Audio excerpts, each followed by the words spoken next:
తెలంగాణలో మహిళలను కోటీశ్వరులు చేయడమే ప్రజాప్రభుత్వ లక్ష్యమన్న మంత్రి కోమటిరెడ్డి వెంకటరెడ్డి. యాదాద్రి భువనగిరి జిల్లా ఆలేరు పట్టణంలో మైనార్టీ ఫంక్షన్ హాల్లో ఇందిరా మహిళా శక్తి పథకం, స్వయం సహాయక సంఘాల మహిళలకు వడ్డీ లేని రుణాలు, ఇందిరా మహిళా శక్తి చీరల పంపిణీ కార్యక్రమం రోడ్లు భవనాల సినిమా ఆటోగ్రఫీ శాఖ మంత్రి కోమటిరెడ్డి వెంకటరెడ్డి, ప్రభుత్వ విప్ ఆలేరు శాసనసభ్యులు బిర్లా ఐలయ్య చేతుల మీదుగా పంపిణీ చేశారు. ఈ సందర్భంగా మంత్రి కోమటిరెడ్డి మాట్లాడుతూ మహిళలను కోటీశ్వరులను చేయడమే ప్రజాప్రభుత్వ లక్ష్యమని ఆయన పేర్కొన్నారు. ఆలేరు శాసనసభ్యులు బిర్లా ఐలయ్య మాట్లాడుతూ వచ్చే ఎన్నికల వరకు పాదురుపేటను గ్రామ పంచాయతీగా చేస్తానని, గుండ్లగూడెం నుండి పెంబర్తి వరకు బీటీ రోడ్డు నిర్మాణం, అండర్ పాస్ నిర్మాణం, ఆలేరు రెవెన్యూ డివిజన్ కోసం కృషి చేస్తానన్నారు. రానున్న మున్సిపల్ ఎన్నికల్లో ఆలేరులో కాంగ్రెస్ జెండా ఎగరవేయాలని ఆయన పిలుపునిచ్చారు. ఈ కార్యక్రమంలో జిల్లా collector Hanumantharao, Aleru market committee chairman Chaitanya Reddy, అధికారులు, ప్రజాప్రతినిధులు తదితరులు పాల్గొన్నారు. ఇది ఒక మంచి రోజు, శుభదినం. మేము ఒకటే ఆలోచిస్తున్నాం, 10 ఏళ్ళు తెలంగాణ కాంగ్రెస్ పార్టీ ఇచ్చినా మన గవర్నమెంట్ లేకున్నా అప్పుడు కొట్లాడినాం. పేదోళ్ళకి ఇల్లు కట్టాలి, పేదోళ్ళకు తెల్ల రేషన్ కార్డు ఇవ్వాలి, పేదోళ్ళకు మానవులే సన్నబియ్యం ఇవ్వాలి, ఇలా ఎన్నో కార్యక్రమాలు అంటే అప్పుడు ఓరు పట్టించుకోలేదు. ఆయనంతా కూడా ఏమైనా ఫామ్ హౌస్ లో ఉండి ఆయన కొడుకు బిడ్డ అల్లుడు వాళ్ళు బాగుపడరు తప్ప బంగారు తెలంగాణ మీద మనకు ఒరిగింది ఏం లేదు. మీరు ఆలోచించండి, అలా 200 ఇంటి దగ్గర 10 కోట్లతో ఆలేరులో కథల వాళ్ళేనా ఇందిరమ్మ ఇండ్లు 5 లక్షల రూపాయల లెక్క. ఆ బోర్డు మన యాదగిరిగుట్టలో 200 ఇండ్లు అంటే ఆడొక 10 కోట్లు. ఏ ఊరికి 30-40 ఇంటి కడుతున్నావు. ఇట్లా ఈ 4 ఏళ్ళు కడితే ప్రతి ఊర్లో కూడా 5 లక్షలతో ఇందిరమ్మ ఇండ్లు కట్టే కార్యక్రమంతో మొదలుపెట్టి ఆఖరికి ఆర్టీసీ బస్సులో ఏ అక్క చెల్లెలా దేవుని గుడికి పోవాలన్నా, అమ్మగారింటికి పోవాలన్నా, హాస్పిటల్ పోవాలన్నా, పిల్లల కోసం పోవాలన్నా, పెళ్లిలకు పోవాలన్నా టికెట్ తీసుకుంటారు. అక్క మీరు చెల్లెళ్ళు చెప్పాలి, మీరు గట్టిగా మీరే తినొచ్చు, మేము తినకుండా వచ్చిన ఆకలి అవుతుంది, నాకు అయినా కానీ ఇంత గట్టి చెప్పి మీరు గట్టిగా చెప్తారు. తీసుకుంటారా టికెట్ మీరు? అది ఎందుకు? అది ఇందిరమ్మ రాజ్యం కాంగ్రెస్ పార్టీ వచ్చింది కాబట్టి ఇలా 10,000 కోట్ల రూపాయలు మేము ఆర్టీసీ కట్టాము. మీ తరఫు మా పేదల అక్క చెల్లెళ్ళు ఎంతో మీద నెలకు 1000 రూపాయలు. ఎందుకంటే పన్నీళ్ళు ఉంటాయి, ఏదో ఫంక్షన్స్ ఉంటాయి, దేవుని గుడికి పోతారు. అందుకనే దాంతో పాటు ఇవాళ మీరుంటే పేద గుడిసెలలో సింగిల్ ఇందిరమ్మ అప్పుడు కాంగ్రెస్ ఇచ్చిన ఇందిరమ్మ ఇళ్లలో కరెంటు బిల్లు కడుతున్నా మాకు చెల్లెలు చెప్పాలి. మీరు కడుతున్నా 1000 రూపాయలు 600 1000 రూపాయలు మిగులుతున్నాయా లేదా? ఇట్లా 1000 మిగిలించుకుంటా ప్రతి పేదవారికి ఏదో ఒక చేయాలనే ఆలోచన కొట్లాడ.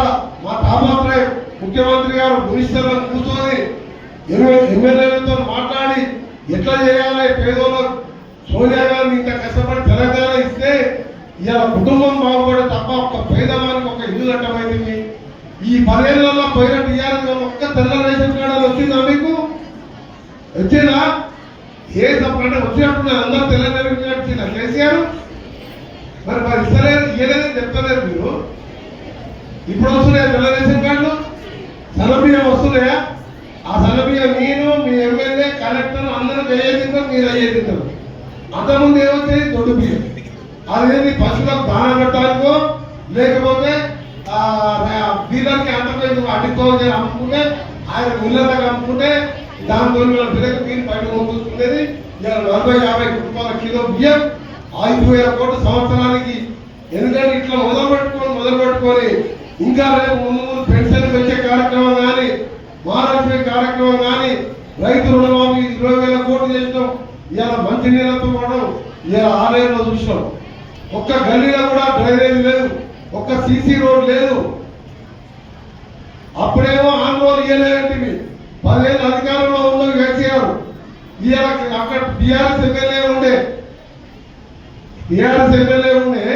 ఇన్నిసార్లు యాదగిరి కూడా వచ్చి ఒక్కసారి ఆలయంలో మోరీలు కట్టాలి, రోడ్లు వేయాలి, బ్రిడ్జిలు కట్టాలి ఆలోచన కూడా లేదు. ఆఖరి కొలంపాక బ్రిడ్జి వర్షం వస్తే మొత్తం మళ్ళయ్యేది. మళ్ళీ నేను ఆరోగ్య మినిస్టర్ బ్రిడ్జి సాధ్యం చేస్తే పన్నట్టు జీడికాల దగ్గర ఫ్లైఓవర్ లేక ఎంతో మంది చనిపోతే కేంద్రంలో నేను ఎంపీగా ఉండి 70 కోట్లతో అవి కంప్లీట్ చేస్తారు. దొంగపల్లి దగ్గర పోవాలంటే ఆడ భయం ఉండేది. అవన్నీ కూడా నేను ఎంపీగా ఉండి కట్టాడు కేంద్రం కింద తీసుకొని కట్టిందని మన టీఆర్ఎస్ ప్రభుత్వం పట్టించుకుంది. మా అక్క చెల్లెలు చెప్తున్నా, చేతులెత్తి చెప్తున్నా, దండం పెట్టి చెప్తున్నా, మీకోసమే ఈ ఓటు. ఈయన ఎమ్మెల్యే అయిపోయాడు, ఇంకా 3 ఏళ్ళు ఎమ్మెల్యే ఉంటాడు, మళ్ళా మీరు గెలిపిస్తారు. కానీ ఈ స్థానిక సంస్థ ఎన్నికల్లో ఎందుకంటే ఇది చాలా పేదవాళ్ళకు సంబంధించిన ఎన్నికలు. జాగ్రత్తగా మీరు వినాలి. మీకు ఆపద వస్తే హాస్పిటల్ పోవాలన్నా, కలెక్టర్ దగ్గర పడాలన్నా, మున్సిపల్ ఆఫీసులో లోన్ కావాలంటే మన 1000 మందికి లోన్ ఇప్పించింది మన కమిషనర్ గారు, ఎమ్మెల్యే గారు చెప్పగలరు. కలెక్టర్ గారి దగ్గర పని ఉన్నా నీకు ఎవరు కావాలి? ఎమ్మెల్యే కావాలి. ఎమ్మెల్యే దగ్గర పోవాలంటే నువ్వు డైరెక్ట్ పోదు, కొందరు పోలేరు. అక్కడ కౌన్సిలర్, మున్సిపల్ చైర్మన్ మన పార్టీ ఉంటే మీరు ఎప్పుడు ఎమ్మెల్యేకి ఫోన్ కొట్టగానే ఎమ్మెల్యే కలెక్టర్ గారు చెప్పగానే మీ పని అయిపోతుంది. ఇలా పొరపాటున వాడు ఇచ్చే 1000 2000 ఇచ్చి ఇంకా బంధు పాటలు ఇన్ని పాటలు భూములకు ఆశ పెడితే ఆ బంధు పాట తీసి అవతల పడేది. ఆ 2000 ఇంకా 4 కోట్లు 10,000 ఇస్తే లోపడేసుకొని, ఎందుకంటే మా టీఆర్ఎస్ ప్రభుత్వంలో 7 లక్షల కోట్లు అప్పు చేసి అన్ని దోసుకున్న పైసలంతా తీస్తారు. తీసి ఒక్కటే గుర్తుపెట్టుకోవాలి, ఈ సర్పంచ్ ఎన్నికలైన మనం మొత్తం 80% సర్పంచులు అయినాయిగా సర్పంచ్ అందరూ కూడా కాంగ్రెస్ పార్టీ వాళ్ళని గెలిపించింది. ఎందుకంటే మీకుండే సమస్యలు ఇది ముఖ్యం.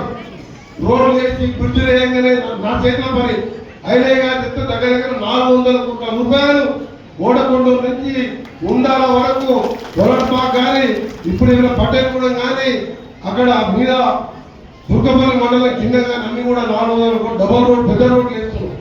యాక్సిడెంట్ అవుతున్నాయి, పిల్లలు చచ్చిపోతున్నారు. ఆర్ఎండ్బి మినిస్టర్గా ఐలయ్య గారు ఇవాళ ఉన్న మన కాంగ్రెస్ పార్టీ ఎమ్మెల్యేలలో చూస్తే వడ్డీలో జమ చేయడం జరిగింది. అదే దానిలో భాగంగా ఇవాళ పంపిణీ కార్యక్రమం కూడా మీ సమక్షంలో మంత్రి గారు, గౌరవ కలెక్టర్ గారు, గౌరవ డిఆర్డీ గారు, మార్కెట్ కమిటీ చైర్మన్, మహిళా అక్క చెల్లెలు, మార్కెట్ కమిటీ చైర్మన్లు, వేదిక మీద పెద్దలు, మీరు రేపు అందరూ ఆస్వాదించి ఇక్కడ 12 మంది కౌన్సిలర్ గా ఈ ఆలయ పట్టణాన్ని అభివృద్ధి చేయడానికి మీ ముందుకు వస్తున్న కౌన్సిలర్లు కూడా నన్ను మీ బిడ్డగా ఎట్లయితే ఆస్వాదించిరో రేపు ఆ 12 మందిని మీరు ఆస్వాదించి ఇలా ఆలయంలో కాంగ్రెస్ జెండా ఎగిరేసి ఇలా ముఖ్యమంత్రికి కానుక ఇస్తే ఇంతకు డబల్ నిధులు తీసుకొచ్చి ఆలయ పట్టణాన్ని అభివృద్ధి చేస్తాం. మన గౌరవ ముఖ్యమంత్రి, మన మంత్రులు మహిళలను ఆర్థికంగా బలోపేతం చేయాలని చెప్పి ఇలా మహిళా సంఘాలను ప్రోత్సహించి మహిళలకు పెద్దపీట వేసి ఇలా ఉచిత బస్సే కాదు, ఆ బస్సుకు ఓనర్లను కూడా మహిళలను చేస్తున్నాం. ఇలా పెట్రోల్ బంకులు ఓనర్లను చేస్తున్నాం. సోలార్ ప్యానెల్ పెట్టి మహిళా సంఘాలను అభివృద్ధి చేస్తున్నాం. మొన్ననే మీ బిడ్డగా అసెంబ్లీలో కొట్లాడిన మా మహిళా అక్క చెల్లెలకు ఇంకా ఎక్కువ అవసరం ఉన్న చోట ఇంకా క్యాంటీన్లు ఇవ్వాలి, మహిళా సంఘాల బలోపేతం చేయాలని చెప్పి మన మంత్రి సీతా తమ్ముడు నువ్వు రాష్ట్ర వ్యాప్తంగా మాట్లాడినావు, మహిళలకు పెద్దపీట వేయాలన్నావు, తప్పకుండా ఇస్తా అని చెప్పి మన మంత్రి సీతక్క కూడా అసెంబ్లీలో చెప్పడం జరిగింది. మీరు ఆలోచన చేయండి. దానిగా రాష్ట్రంలో వాళ్ళ ప్రభుత్వం, వాళ్ళ ముఖ్యమంత్రి, వాళ్ళ మంత్రి, వాళ్ళ ఎమ్మెల్యే ఉన్నప్పుడు చేయని వాళ్ళు రేపు మళ్ళీ మీ దగ్గరికి మాయ మాటలు చెప్పి మా పార్టీని గెలిపిమని వస్తారు. మీరు 10 ఏళ్ళు ధనిక రాష్ట్రంలో అధికారం ఉండి ఏ పని చేయని వాళ్ళు ఈ ఆలయంలో ఎక్కతో కొంత రోడ్ అండర్ పాస్ 10 ఏళ్ళు పూర్తి కంప్లీట్ చేయకపోతే మీ బిడ్డగా నేను వచ్చినాక అండర్ పాస్ కంప్లీట్ చేసిన, నేను వచ్చినాక రెవెన్యూ డివిజన్ కోసం కొట్లాడుతున్నా, నేను వచ్చినాక మహిళా సంఘాలు బలోపేతం చేసిన, నేను వచ్చినాక జంగాల కాలనీ, అక్కడ ఎస్సీ కాలనీ, మా పద్మశాల కాలనీకి సీసీ రోడ్లు మొన్ననే 15 కోట్లు శాంక్షన్ చేయించిన. ఎలక్షన్ కోడ్ వస్తుంది కాబట్టి ఆయన కానీ, లేకపోతే మీ సంఘాల కాడ కానీ మీ పద్మశాలలో కానీ అన్ని కలిసి అభివృద్ధి చేసే బాధ్యత నేను తీసుకుంటా. మరి ధనిక రాష్ట్రంలో గతంలో అక్కడ చైర్మన్ గా కౌన్సిలర్ గా అభివృద్ధి చేయని వాళ్ళు మళ్ళీ మేము వస్తున్నామని రేపు వస్తారు. తల్లి 10 ఏళ్ళు ఏం చేసినంటే అభివృద్ధి చేయలే, వాళ్ళ కుటుంబాలే అభివృద్ధి అయినాయి. మీకు తెలుసు ఇక్కడ మున్సిపల్ చైర్మన్ ఏ రకంగా దోపిడీ చేసి ఎన్ని కోట్లు సంపాదించిండో. మళ్ళీ ఆయన ప్రభుడే వస్తున్నాడ, మళ్ళా ఆయన వస్తే ఆ ఎస్సీ అదుములు కాదు మీ జాగ్రత్త కూడా కూర్చుకుంటాడు. ఇంకా ఆయన ఇద్దరు నిలబడతాడ, ఆయన చైర్మన్ అంటే ఆయన డైరెక్ట్ వైస్ చైర్మన్ అంటే. మరి మీరు ఆలోచన చేయండి. గట్టడోలు కావాలన్నా మీ బిడ్డగా మీ గ్రామాలకు వచ్చి మీ వార్డులకు వచ్చి మీ అభివృద్ధికి కాంక్షించి వచ్చేవాడు కావాలన్నా మీరు ఆలోచన చేయండి. 12 మంది మీ 12 వార్డులకు మీ వార్డులను అభివృద్ధి చేసే వ్యక్తులనే మీ ముందు గ్రామాలలో మేము చీరలు వస్తువులు ఏమంటారంటే ఏమి బతుకమ్మ చీరలకు అప్పుడే ఇచ్చినట్టున్నారు. 60 రూపాయల చీర ఇచ్చి మా ఆడబిడ్డల ఆత్మ గౌరవాన్ని దెబ్బతీస్తే ఇవాళ మన ముఖ్యమంత్రి మా అక్క చెల్లెలకు మా తల్లులకు ఇవాళ ఇందిరమ్మ కానుకగా మంచి పట్టు చీర చీరిస్తే ఆ కిరికిరిగా ఏమంటారు కదా, మహిళా సంఘాలకే ఇస్తారు, సంఘ బంధాలకే ఇస్తారు అంటున్నారు. మీరు ఎవరి మాటలు నమ్మద్దు.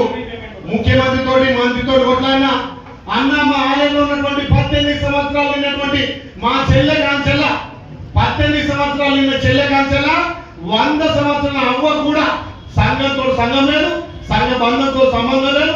18 ఏళ్ళు నిండినటువంటి మా చెల్లెల కాంచెల్ల మొత్తం ఇందిరమ్మ చీర ఇవ్వాలి. ఆ చీర ఎట్లుందమ్మా? ఆ చీర ఎట్లుంది? ఇందిరమ్మ చీర 60 రూపాయల చీర ఇస్తే ఇప్పుడు ఇచ్చిన చీర ఎట్లుంది? తల్లి గారింటికి వచ్చే చీర లెక్కుంది. పండుగ మన ఇంటికైనా దసరాకో దీపావళికో మన ఇంటికైనా చీర తెస్తాడు. 1,00,000 రూపాయల చీర తెచ్చిన ఏ చీర అంటే 1,00,000 తెచ్చిన అంటే చీర అంటారు. అదే తల్లిగారింటి కదా మీ అమ్మ మీ నాయన మీ అన్న పంపితే మా తల్లిగారి చీర అర్థమా? మరి గట్ల చీర రేవద్దన్న మన మంత్రులు మన పంపితే ఆ కిరికిరి చేస్తుంది. దయచేసి మీరు ఆలోచన చేయండి. మీ బిడ్డగా మంచి మెజార్టీ గెలిపించారు. గెలిచిన కాంచెల ముఖ్యమంత్రి సహకారంతో మా మంత్రి గారి సహకారంతో పెద్దన్న కోమటిరెడ్డి వెంకటన్న మేము ఒక తల్లి పిల్లలు కాకుండా సొంత తమ్ముళ్ళక ఏం కాదు తమ్మి ఆలోచన అడిగే వ్యక్తి నాకు ఇంత అండ ఉన్నాడు. మీకు నేను అండ ఉంటా. రేపు మీరు మన కౌన్సిలర్లకు అండ ఉండి మీరు 12 వాళ్ళు గెలిపియాలి. ఆలయం ఎట్లా అభివృద్ధి కాదో నేను చూస్తా. 15 కోట్లు మొన్న తెచ్చిన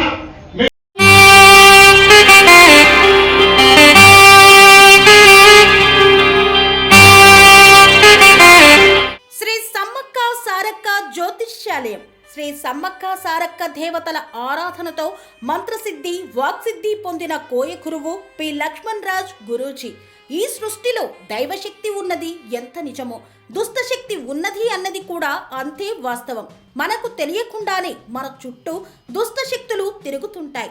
మనమంటే గిట్టని వారు, మన ఎదుగుదల నచ్చని వారు మనపై ఎన్నో ప్రయోగాలు చేస్తుంటారు. ఈ ప్రయోగాల వల్ల మనశ్శాంతి కరువవుతుంది, లక్ష్మీ కటాక్షం దూరమవుతుంది, ఎదుగుదల ఆగిపోతుంది, ఆస్తులు చేజారుతుంటాయి, కుటుంబ కలహాలు చోటు చేసుకుంటాయి, రోడ్డు ప్రమాదాలు జరుగుతుంటాయి, ఆరోగ్య సమస్యలు రావడం, పెళ్లి సంబంధాలు కుదరకపోవడం, వివాహ బంధంలో పీటలు భారడం వంటి అనేక ఇబ్బందులకు గురవుతుంటారు. దుష్ట శక్తుల ప్రభావం నుండి బయటపడడానికి, ఉద్యోగాన్ని పొందడానికి, ఉద్యోగ ఉన్నతికి, వ్యాపార అభివృద్ధికి, కోర్టు సమస్యల పరిష్కారానికి, రాజకీయ ఎదుగుదలకు, వ్యవసాయంలో మేటి దిగుబడి కోసం, పిల్లల భవిష్యత్తు ఉజ్వలంగా ఉండేందుకు ఒక్కసారి మీరు శ్రీ సమ్మక్క సారక్క జ్యోతిష్య ఆలయాన్ని సందర్శించండి. లక్ష్మణ్ రాజు గురూజీని కలవండి. మీ జీవితంలో ఉన్న సమస్త సమస్యలకు పరిష్కారం దొరుకుతుంది. నరఘోష, నాగదోషం, బాలగ్రహ దోషాలు, లక్ష్మీ కటాక్షం కోసం, ఆర్థిక అభివృద్ధి కోసం, కనుదిష్టి ప్రభావం, చెడు ప్రయోగాల నివారణ కోసం శక్తి పూజలు చేసి శాశ్వత పరిష్కారం చూపుతూ యంత్రాలు ఇవ్వబడును. అంతేకాక సంతాన ప్రాప్తి కొరకు, సర్వరోగ నివారణ కొరకు వన మూలికలతో మూలికా వైద్యం చేయబడును. సమస్య ఏదైనా పరిష్కారం మా వద్ద లభించును. నమ్మకంతో రండి, ఆయురారోగ్యాలతో వర్ధిల్లండి. మా అడ్రస్ శ్రీ సమ్మక్క సారక్క జ్యోతిష్యాలయం, కోంపల్లి కమాన్ వద్ద, కోంపల్లి, మేడ్చల్, మల్కాజ్గిరి జిల్లా. సంప్రదించవలసిన ఫోన్ నంబర్ 6369684174.